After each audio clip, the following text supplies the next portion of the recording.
It's 11:18. What's going on? Ahí están las luces. Sobre nuestra cabeza están las luces. Están las luces que iluminan un escenario.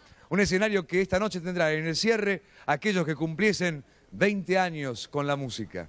Pero que tiene ahora a alguien que también, si bien no lo ha festejado, lleva ya esos 20 años. Porque empezó con alma y vida, con ese grupo, para después fundar Alas. Y con esas mismas alas irse a Estados Unidos y estudiar música clásica.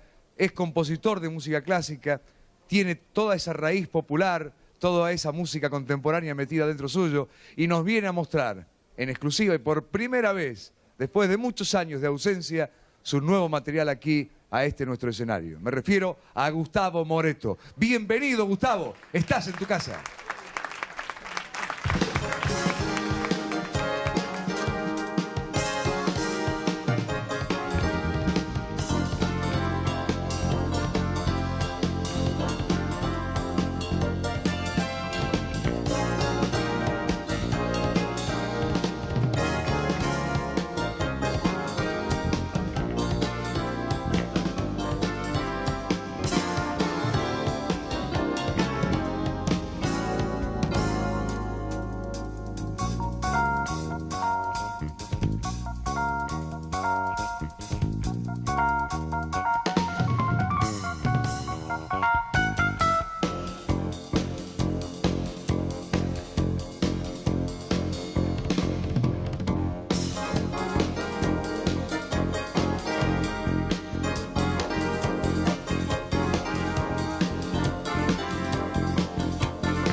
Ya quedó registrado, ya está, impreso.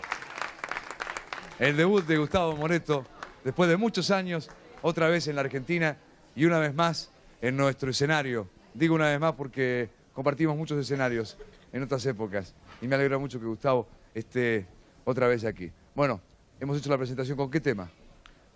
Se llama Ayudita y está dedicado a una mujer que se llama Judy. Y aparte que es una gran ayuda. Bien. ¿Y el próximo que después vamos a escuchar? Es un tema, vamos a hacer un tema de un trío que tuve antes que se llamaba Alas. ¿Aire? Aire. ¿Vas a hacer aire? Sí. ¡Ah, qué fenómeno! No dejen de escuchar el próximo tema que es una maravilla. Será el tiempo del show para Gustavo Moreto en un ratito. All right. Welcome to the show. Special day, special time, special show here on What's Going On LaGuardia Web Radio WLGR. I'm your host, Hugo Fernandez, and my guest today is Dr. Gustavo Moreto of the Humanities Music Performance Program. And we started the show with a 1987 recording on Argentine television of his trio. Am I correct, Gustavo? That was I counted three. It's not the Alas trio. It's another trio that I had in the 80s with two very young musicians. Both of them now very famous here in New York, in Buenos Aires. So that's not the really original Alas. It's another trio that I had. And it was a very interesting experience. We just had like 2 minutes to get ready on the stage, and I had like 75 million plugs that I had to connect because it was really, I mean, I had a couple of volunteers that actually probably had a degree in Harvard that were able to do this like in around 30 seconds, you know. So it was a very interesting experience, but it came out very well. It's kind of like today's show. I wanted to apologize to the audience. We had some technical issues, and I didn't even get a chance to tell Gustavo a little bit about the format. So we're kind of winging it here, improvisational. But this is your exit interview, which is, you know, I talk about this. I remember when I was working in different settings, where, you know, before you leave, they always ask you questions with the hopes of learning, particularly for those who will follow. And you know, this comes at a time when you have announced your retirement. Correct? Correct, yes. At the end of this academic calendar year, yes, you will be at LaGuardia no more. But what I like to do is talk, you know, kind of romance the audience by talking a little bit about your past. You want to talk a little bit about your background, Gustavo? You know, where you came from, what you studied, and all things that you were involved with before LaGuardia? Sure. I have two very distinct lives, maybe three. I was born, very lucky to be born in a wonderful family, of both of them intellectual people. My father was the most important civil engineer in Argentina at one point. My mother was a pianist and composer. Their home, the home I grew up with, became a kind of a salon-like from the 19th century in Buenos Aires, where we had a lot of the greatest, very interesting intellectual people in Buenos Aires, who eventually went all over the world and became very famous in their own disciplines. And then I was interested in writing poetry. I thought I was going to become a writer, but also I was fascinated by the trumpet ever since I saw A Young Man with a Horn, a wonderful movie with Kirk Douglas.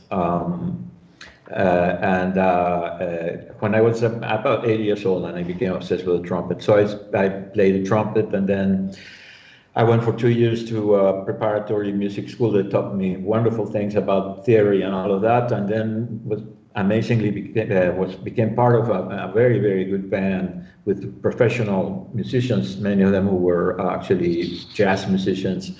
The trumpet player stepped down because there were a professional band that was accompanying a famous singer. The trumpet player stepped down, and they asked me to join the band, and it became one of the most famous bands in the history of popular music in Argentina. It was called Alma y Vida, Soul and Life. And it was somehow the model for that was the Chicago band, Blood, Sweat, and Tears. We did do covers of Blood, Sweat, and Tears. And then eventually we started producing our own music, and we had an endless number of hits. And the group, in my estimate, started with a very lofty musical idea, but eventually when the hits started to come in, it became more like a business. So after 4 years, I recorded 4 albums with them for RCA. I left the band and I created my own trio, which was definitely not a commercial project because, as you said, the first album that we came out with called Alas, the trio was called Alas. I was a sole composer, a singer, and played the piano and the trumpet. The first album came out without a title, and we had only just an A with 2 wings because Alas means wings in Spanish. So there was an A with 2 wings, and if you didn't know who the group was, you would not buy the album. That's how arrogant we were. And instead of, this was still a long play, and each side of the long play had only one tune, 17 and something minutes long, which actually, but then afterwards we changed the bass player, and we had a absolutely brilliant genius young musician called Pedro Aznar, who actually became singer, guitar player, and percussionist for Pat Metheny group. And that is, all these 2 albums, amazingly, we didn't have an international projection back then, but eventually they are known among those who are interested in that kind of music internationally. So I have reviews in Japanese, Russian, whatever. So it was a very interesting thing, but then we had a very bad political situation, very dangerous.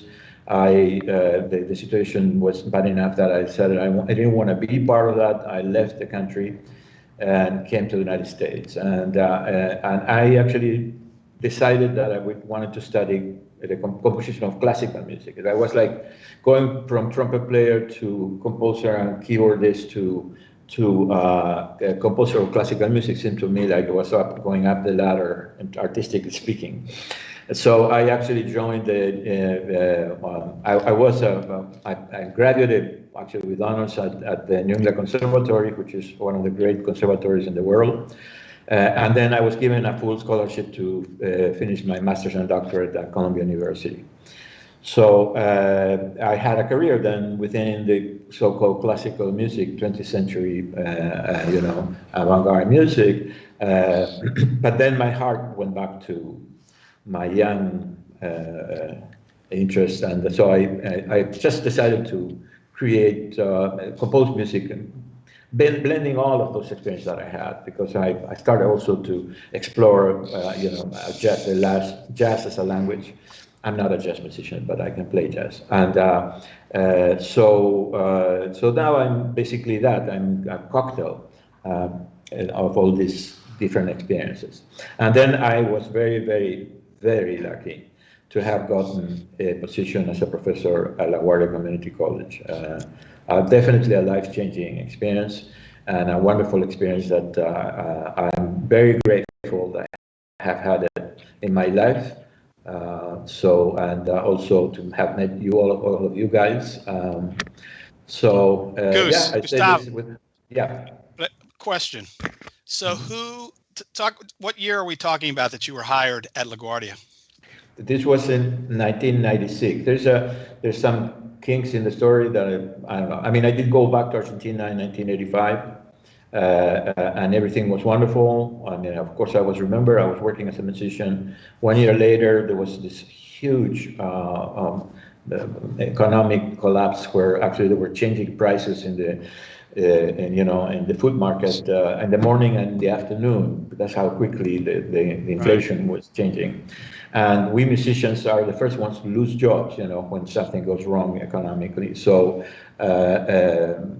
basically I had no work. And at one point I asked Columbia University if they would reinstate me I had done the master's. If they would reinstate me into the doctoral program, and unbelievably they did. So I finished my thesis for the master's and came back to the United States in 1988 and graduated. I took my time in 1993 with a doctorate. In 1996 is when I was hired by La Guardia Community College. All right. I guess Sandra Dickinson was chair at the time. This shit, exactly. Sandra, and were you? And who was in your hiring committee? Do you remember? Your hiring. Well, I think that of course Sandra was there and John Williams was there. Yeah, I heard over the grapevine that because I was in a very intense state of mind, given when you're out there, and my heart goes out to all the adjunct faculty. I was an adjunct faculty, and you're really struggling, and you're putting 150% of your energy to survive. And when I went to the interview, I was like firing rockets, out of my mouth.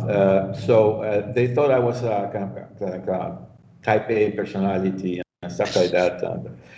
They were a little scared about me, but John insisted that he wanted me. So I have to thank him for this. I mean, he just put his foot very firm down, and he said, I want this guy. And so that's how I was hired. That was, he was a foundational figure.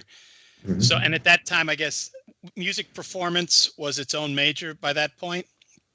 No, there wasn't such a thing as music performance. I mean, there was a joint program of performance, which included theater and music. And the music area had supposedly a instrumental area, which I was in charge, and I did actually create a band that I thought I was very original, when I called it something like the Rainbow, something like that. But it was the official band of La Guardia Community College. So we had anybody who could play would play. We ended up playing at the Puerto Rican parade on top of a truck, representing La Guardia. And then eventually that kind of fizzled out, and we developed. I mean, I was somehow replenishing the music area. I created the prototype of the audio technology program when they gave me a certain amount of money to renew the piano lab, and I said that's a waste of money. I said I'm going to buy just a few pianos and then create on the side a 7 towers of Mac computers with the MacBook Pro and with the Pro Tools to have a kind of a prototype of the audio technology without having at that point even a course that was dedicated to that. So it was like a real shot in the dark. I went and interviewed several people from different universities to know how to do this. And then at the time when finally all the equipment came in and we were putting it on, Mark Brooks was hired, and he took over. And then eventually that became the audio technology program at La Guardia. So, and we've kind of moved into usually what I call the greatest hits. It seems like you're already on that. So usually what I like to ask people is, of all the things you've accomplished here at La Guardia, what would you call your greatest hits? And I would think that sounds like one of them right there, right? I mean, the band and, the kind of the genesis of what became the music recording program, which is a separate program from music performance. Yeah, I mean, I was scared, to be honest. When I was doing this, I was just all by myself with that concept, and we didn't have a program, and I was managing a certain amount of funds that we were given, and this money was not given for this purpose. It was a decision that I took all by myself. So yes, I am. It was kind of a scary thing to do because we didn't have a. But it turned out to be a very good decision. So yes, I'm very proud about that. All proud about the fact that we had a band. Also, bought all the practice pianos that actually are now standard pianos. I'm not going to say the brand, but it's a very good Japanese brand. So you know what I'm We're talking not getting about. any money from anybody, so Right, exactly. So I mean, there are a bunch of things that I've never been much of a publicist myself, neither at the college nor, as a matter of fact, as a musician either. I mean, I am someone who sits down, does the thing, and then shuts up. And maybe a lot of people turn out not knowing what I'm doing, but. Yeah, I've done a few things, and I'm proud of what I left behind, and the things that I contributed to the college. yeah, I mean, so what's kind of funny is that I guess we were moving around in the same circles, but we weren't running into each other because in the '90s I was an adjunct and teaching photography, and so I never left the L building. The techs would take my timesheets in, and I was not encouraged to go hang out in E2. What was the number of our E2? A121 and all the E, E's, yeah, yeah. second floor That when I wing. was with you, E203 or whatever it was. It- And but then obviously I showed up. I kind of became full time in the 2000s, and was started interacting with the music program with Mark and the Spring Jams, and but also in the faculty performances at the college that would happen in the Little Theater. And in fact, I think I once simulcast one. I can't remember whether I mean I certainly simulcast one of those performances. But I think I simulcast a concert that was exclusively made up of your folks, like a complete, and it was Right. a Yeah. good one. So you want to talk a little bit about that? I mean, how you started working with faculty and or students in the performances that you would go on to do here at the college? Yeah, I mean, basically, the idea was to recruit anybody, student, even, it's interesting that there's walking around some of the even guards that are walking around LaGuardia Community College are highly accomplished musicians. One of them is a percussionist. I can't apologize for not remembering his name, but he was a real serious percussion player for salsa, Latin jazz, and stuff like that. And you would not know just by looking at him with the uniform, But there are people walking the halls of LaGuardia who are very accomplished musicians and students.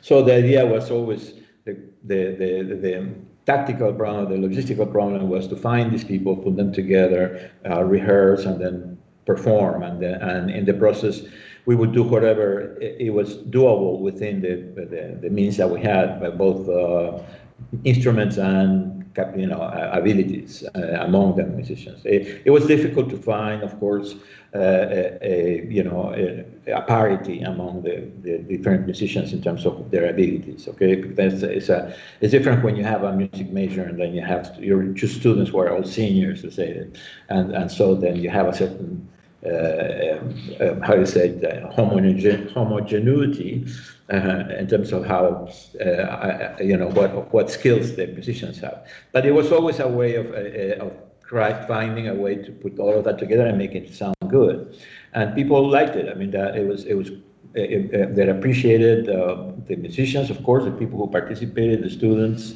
and the people who actually got to listen to that. So it was a good experience. Yeah, also, you did not. I mean, you kept recording because I know you've produced a lot of CDs. I mean, it's funny that we talk now CD. That's old. That's old technology. Even because like when you go by the case that Michael Rodriguez has with everybody's publications, and there are your CDs. I think I have some of them myself. I think I left them at the college though, and on my shelf there. I haven't been to in over a year. So what happened with that? Was this something you were doing external from the college as far as? Yeah, yes. I kept that my musicianship alive. I mean, because I am one of those people who believe that if you are not actively and creative in your field, you cannot teach.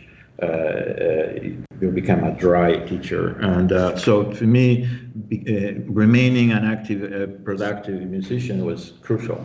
So anyway, the thing is, I had to translate, quote unquote, the music that I was doing in Argentina into the reality of a country that's so different, like the United States. And so what I did, I had this group in the 70s, which was synthesizers, and it was like a power trio, and it was progressive rock. And it was all over the place. It has contemporary music moments and very complex, but also very specific of the 70s. And it had also, I used a lot of tango influence in it. So how was I going to actually show that music to an American audience? And so what I did is that I rearranged all this music, took all the synthesizers away at the time, which, by the way, today are back. They're back big time. It's very interesting. But back then, in the early 2000s, they were kind of not considered to be so cool. So I actually created an acoustic band, and I rearranged all that music for a quintet. It used to be a trio, but now a quintet. We I included a tango instrument, which is which is called the bandoneon, which is a beautiful tango instrument whose origin goes back to Germany, but the Argentinians made something out of that instrument that is unbelievable. And my son, Martin, playing guitar. So we have bass, drums, acoustic piano instead of keyboards, bandoneon, and electric guitar. And we went to Argentina and recorded an album with one of the most famous bandoneon players of our time. It's Daniel Vinelli, an international star, let's put it that way, who's constantly playing with symphony orchestras and touring all over the world. But he's a very good friend of ours. We have a mutual admiration. And we went to Argentina because someone produced this album. And then later on, I did another album with a quartet that was all strings, violin, guitar, contrabass, and piano. And then I made a septet, which is the one I guess you're going to be showing at one point in this show, where actually another adventure, another of the scary decisions that I made is to call in young jazz musicians from New York. And I thought they were going to kill me when they listened to that music. And they loved it. I mean, I had some really incredible talent, and I think if you guys get to see this video, you'll see what I mean. So I was playing with jazz musicians, music that was not specifically jazz, and not knowing whether they would like it or not. Jazz musicians are wonderful people, but they're not wonderful when they don't like what you do. And so I was, I mean, it was very, very exciting experience to see that they really did dig it. They really did like it. So, and it's a project that I'm very, very proud of. It was a lot of work, and it was a lot of thinking strategically into how you transform a music that was originally for trio or quartet into something which is accepted, and they're wind instruments and they have a complete different mechanism. And so it was a very interesting experience for me. By the way, we started the show late, and so I'm just going to say to folks, this will be our station break. You're watching What's Going On. I'm your host, Hugo Fernandez, here on LaGuardia Web Radio, WLGR. And my guest today is Gustavo Moreto, Dr. Gustavo Moreto of the Humanities Department's Music Performance Program. This is his exit interview. And what I wanted to do, I asked Chris, our engineer, to cue up a little 1 minute something that you've put together in the time of COVID here, the online experience, introducing yourself to your students. So let's, Chris, let's watch this 1 minute video for a second.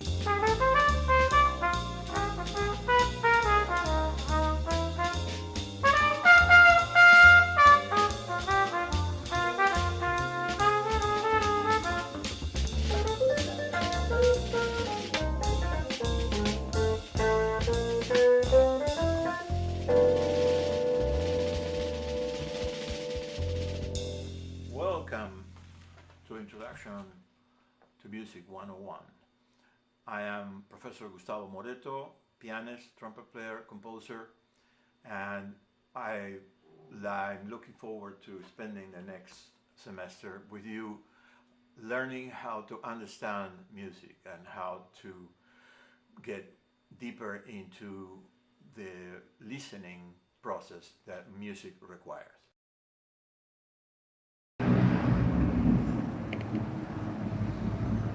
So I don't know if I've just interrupted you there because I usually let Chris say go, but I also. By the way, you warned us that you would be getting a doorbell ringing to, and I hear, is that your Yeah, doorbell, Gustavo? I Do you guess it get that? is. I didn't even hear it. You heard it from New York. I didn't hear it from my own room. Yeah. So, yeah, go So no, what ahead. we're gonna do, Chris, let's cue up the other Autumn in New York, the 4-minute trumpet piece, so Gustavo can go take care of the door for a second. Thank you.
Okay. So yeah, you had to go get the door, but that was good because we could play these two little pieces. Did you want to talk about why the video and the sound were not syncing, or at least that you're playing wasn't syncing with the sound? Sure. What happened is that I actually was a professional trumpet player, recorded, as I said, for albums for RCA, worked as a trumpet player. But then when I created my trio, I was more like a keyboard player, and then little by little I started to let the trumpet go. The trumpet is an instrument, and if anybody, trumpet player is listening, would understand this very painfully well.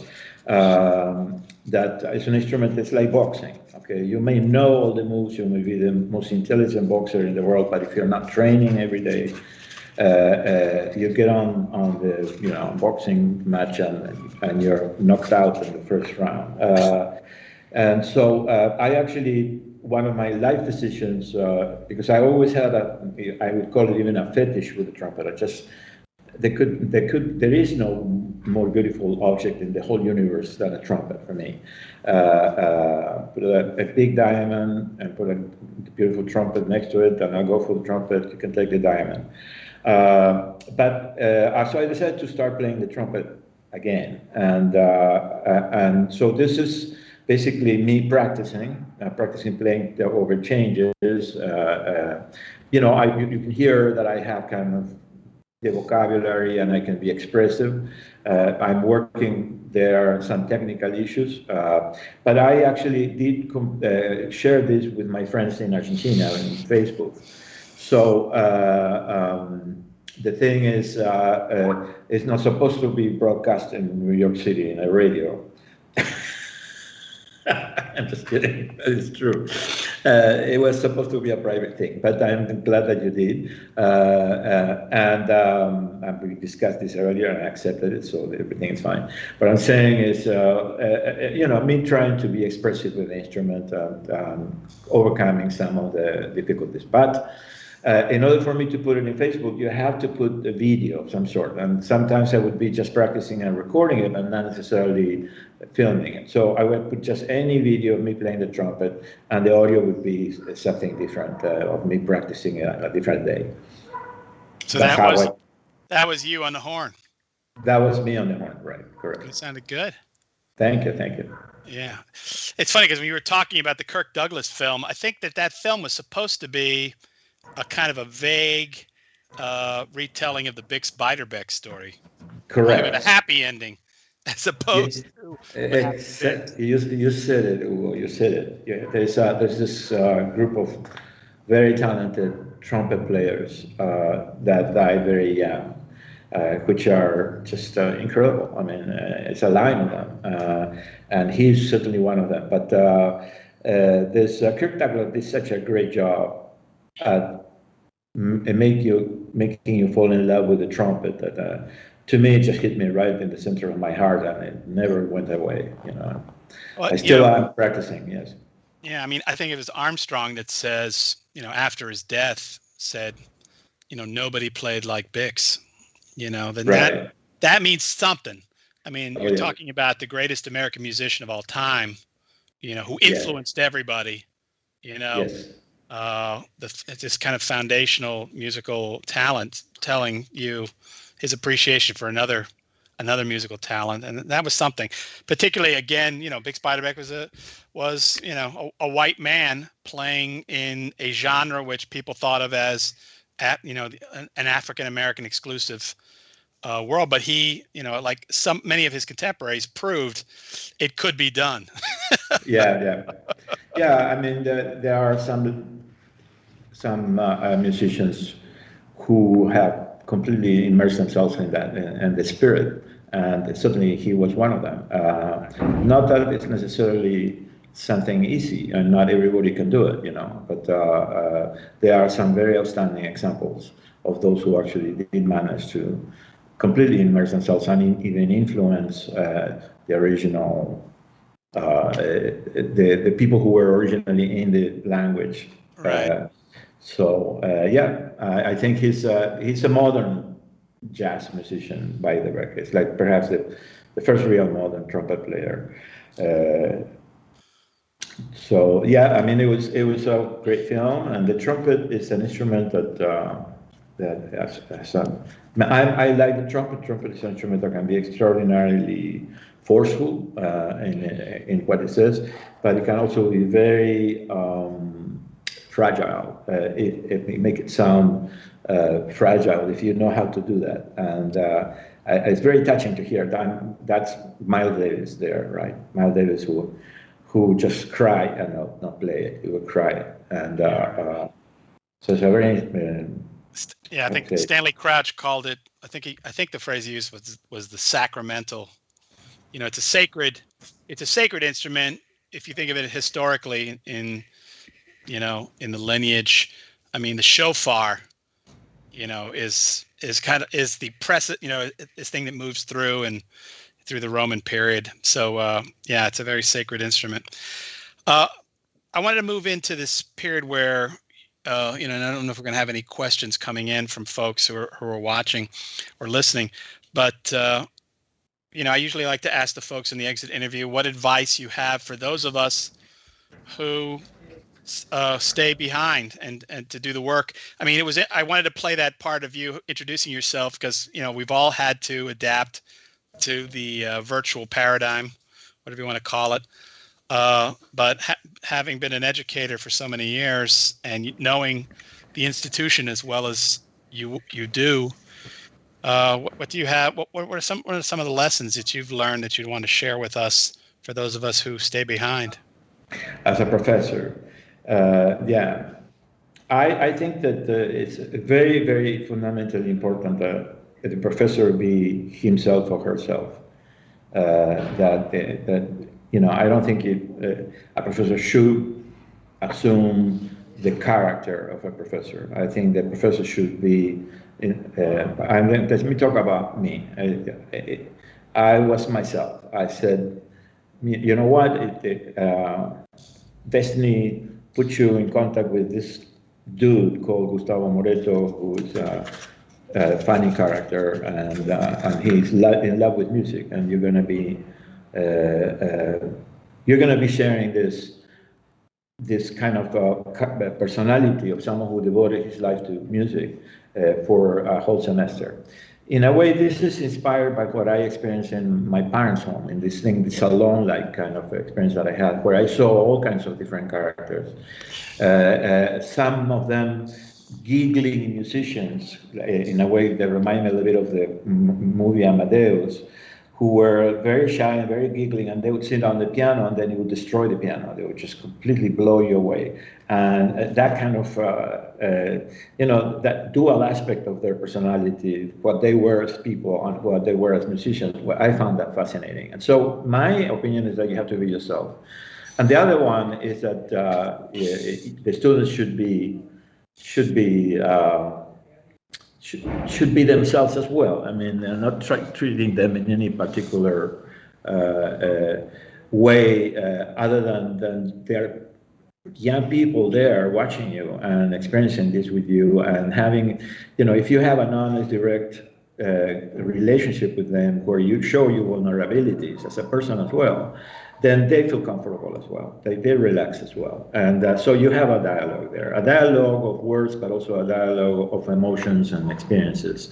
So my advice is the best thing you can do if you are, as a professor, is to be yourself and to show the love that you have for your discipline, and to show all the kinks and all the things that are related to that. I can't play this, or yes, I can play this, and because I was blah, blah, blah.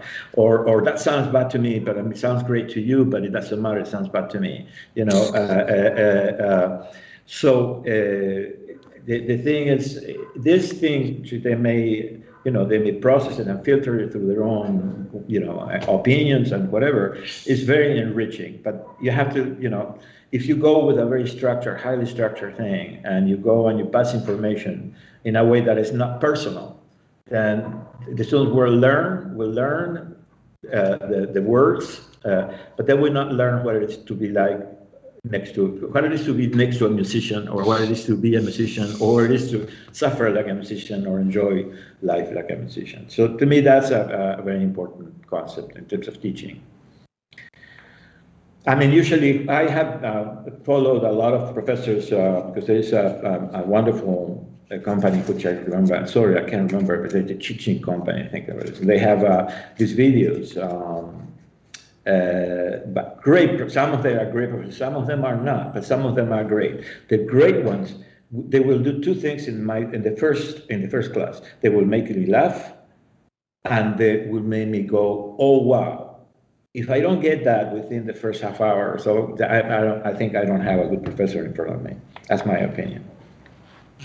I can certainly make him laugh. I got to work on the wow, maybe. So, I mean, I don't know if you have other words to share. I mean, anybody you want to thank or anything, this is your time here. So I want to give you this opportunity to, say what you'd like as to the institution or to anybody that's colleagues from the past or the present. I want to thank everybody. I want to thank Tom Dempsey for being a talented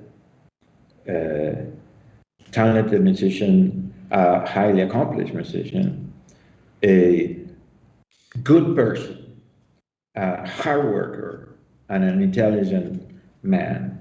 I want to thank everybody at the Humanities Department for having me and accepting me. I am a little different just simply by the fact that I'm a foreigner, but the Humanities Department has a lot of foreign faculty, so I'm not alone in that.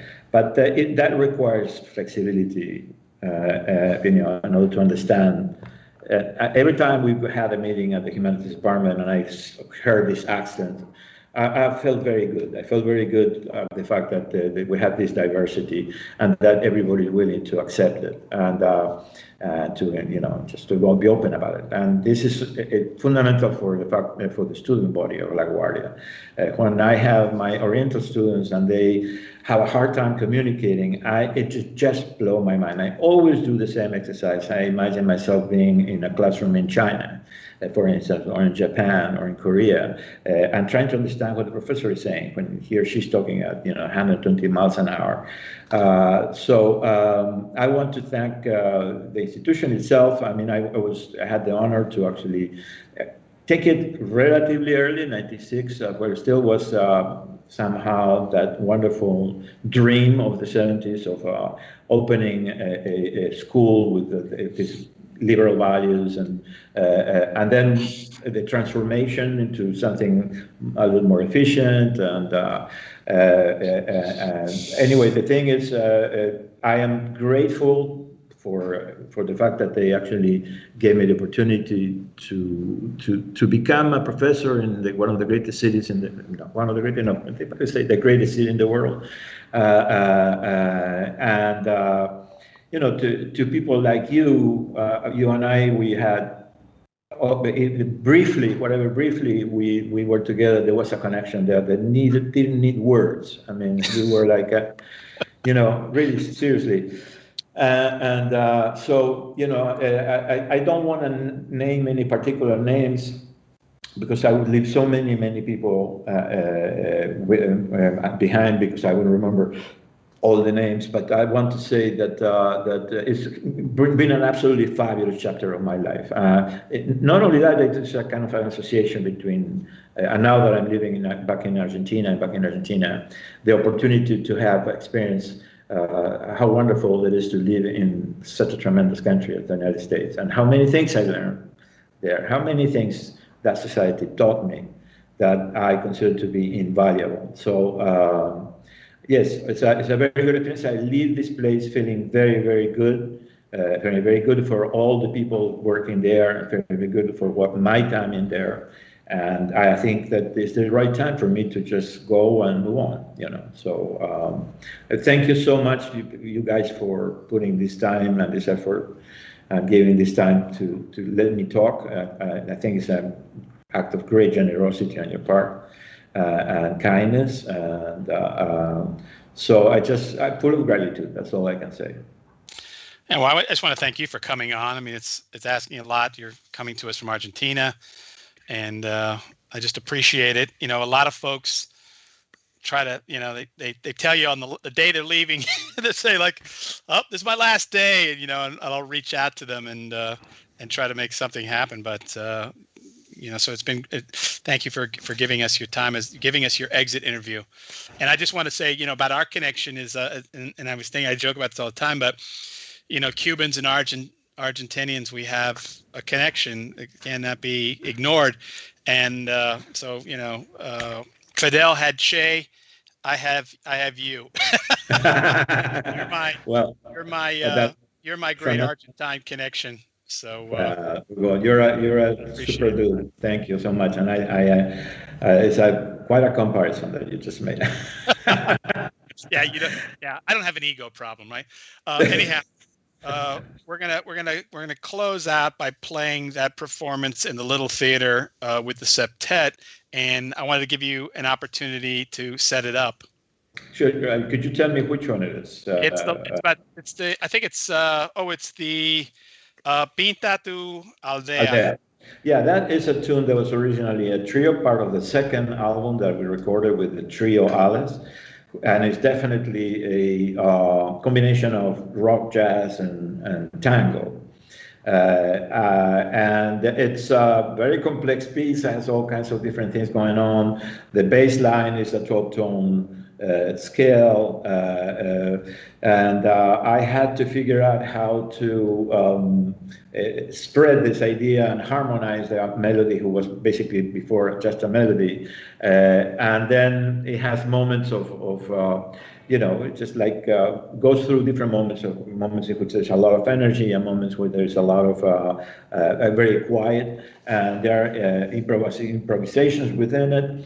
And these kids, the jazz musicians that you see and hear there, they were so unbelievably good at picking up this right almost sight reading, this stuff in the first rehearsal.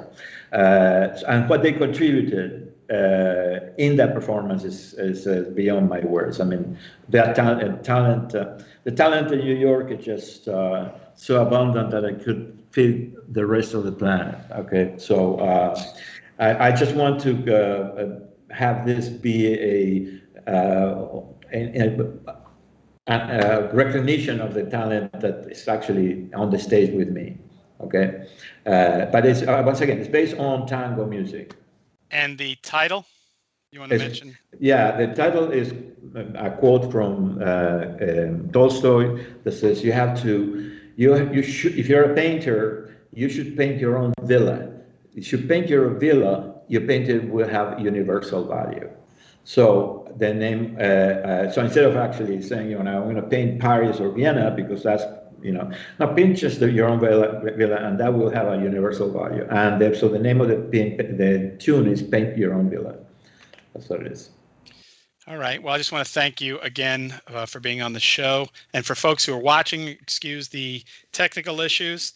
And you always have the option, for if you couldn't stick around, to watch it in its entirety on our archive, either through Twitch, YouTube, or SoundCloud. But if you have been watching, the show is What's Going On. I'm your host, Hugo Fernandez, here on LaGuardia Web Radio WLGR. And my guest today has been Dr. Gustavo Moreto of the Music Performance Program of the Humanities Department, who is retiring at the end of this academic calendar year, after being at LaGuardia for, is this 25 years, Gustavo? 25, exactly, yeah. Exactly, and we're going to close out with Pinta tu Aldea from, as recorded in the Little Theater here at LaGuardia Community College.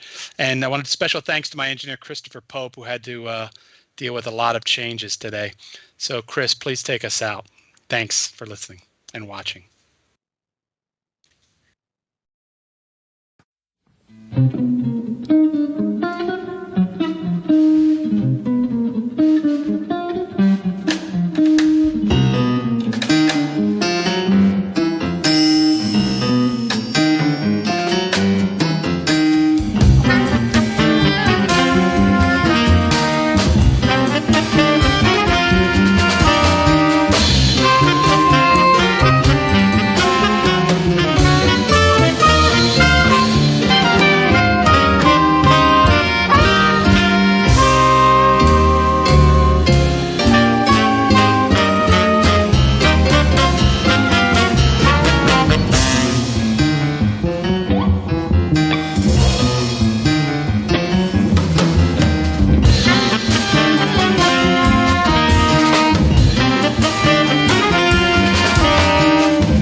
Thank you very much. From San Paulo on trumpet, on flugelhorn. Fair Bacher on soprano sax. Sean Noel on tenor and soprano sax. Martin Moreto on guitar. Terry Grado on acoustic and electric bass.